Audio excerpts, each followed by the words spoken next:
توی این سوال یه تیر داده شده و صورت سوال میگه که اگر تنش مجاز عمودی توی این تیر بیشتر از 150 مگاپاسکال نباشه، سطح مقطع مناسبی رو که تشکیل شده از دو تا یو شکل که به هم متصل شدن پیدا بکنید، به طوری که این سطح مقطع بتونه این تحمل این تنش رو داشته باشه و از طرف دیگه از لحاظ اندازه هم اقتصادی باشه، یعنی کوچکترین سطح مقطعی که میتونه این تنش رو تحمل بکنه پیدا بکنید. خب اول لازمه که تنش ماکسیموم رو توی این مقطع و توی این تیر پیدا بکنیم. خب برای این منظور میایم و دیاگرام نیروی برشی و گشتاور خمشی رو ترسیم میکنم اول برای این تیر.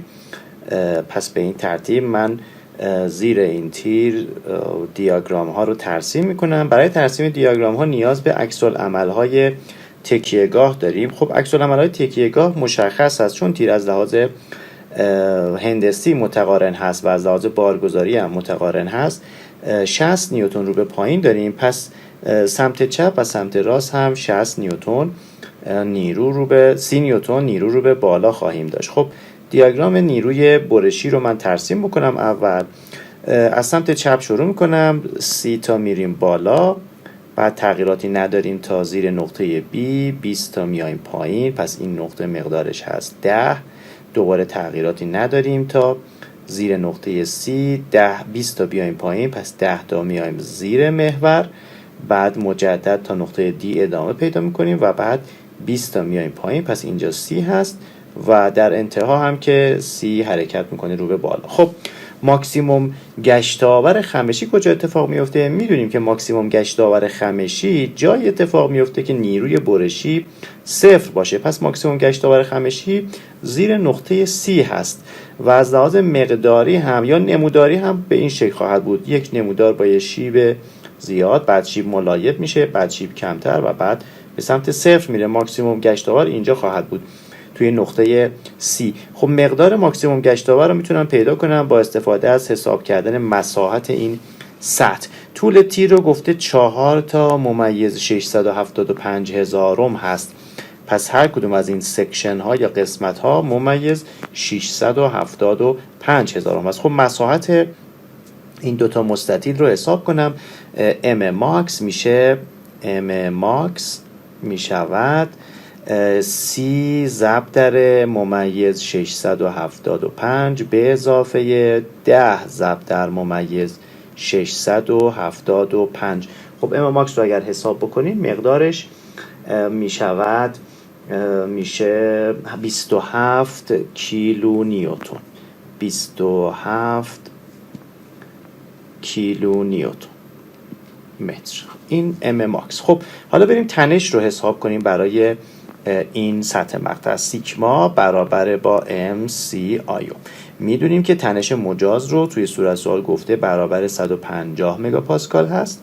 150 مگاپاسکال این سیگما برابر با ام رو داریم 27 ضرب در 10 به توان 3 ضرب در C تقسیم بر آی. خب ما هم C رو نداریم هم آی رو نداریم برای این مقطع. میدونیم که C این فاصله هست و آی رو هم ندارم. خب همین رو من حساب بکنم. اگر این رو معکوسش بکنم و نسبت آیسیوم رو پیدا بکنم، نسبت آیسیوم می شود 27 ضرب در 10 به توان 3 تقسیم بر 150 ضرب در 10 به توان 6. خب این رو اگر حساب بکنیم میشه 1.8 ضرب در 10 به توان منهای 4 متر به توان 3، چون آی متر به توان 4 هست و سی متر هست واحدش، متر به توان 3. خب میتونم این رو بر حسب میلیمتر حساب کنم. اگر بر حسب میلیمتر حساب بکنیم بایستی ضرب در 10 به توان مثبت 9 بکنیم دیگه، یعنی میشه 1.8 ضرب در 10 به توان مثبت 5 تبدیل متر به توان 3 به میلیمتر به توان 3. پس ما سطح مقطعی رو لازم داریم که نسبت آیسیومش 1.8 ضرب در 10 به توان 5 باشه. خب اینجا ما 2 تا مقطع یو شکل داریم، پس میتونیم تقسیم به 2 بکنیم که یکی از مقاطع یو شکل رو محاسبه بکنیم. پس من نیاز به مقطع یو شکلی دارم یا یو شیپی دارم که نسبت آی به سیش باشه ممیز 9 دهم ضرب در 10 به توان 5.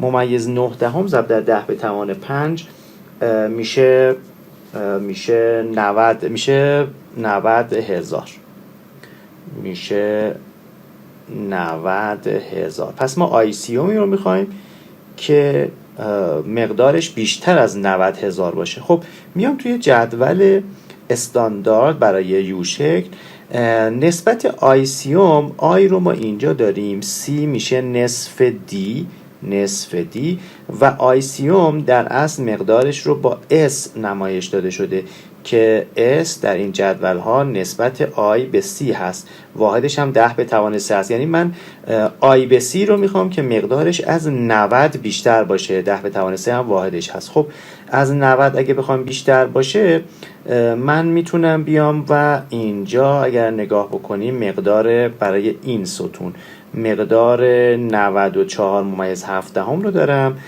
و اگر بیام یه ردیف بالاتر اینجا مقدار 100 رو دارم، بعد 113 رو دارم. پس من بایستی از اینجا به بالا رو انتخاب کنم. مقاطعی که انتخاب میکنم از این قسمت به بالا خواهد بود، از این قسمت به بالا مقدار آیسیومش بیشتر از 90 هست. خب چون گفته که میخوایم اقتصادی باشه کوچکترین مساحت این یو میشه اقتصادی ترین حالت. من اگر بیام مقدار یوی 150 ضرب در 19 و 3 دهم رو انتخاب کنم، آی به سی 94 و 7 دهم پیدا میکنه و مساحت 2460 داره.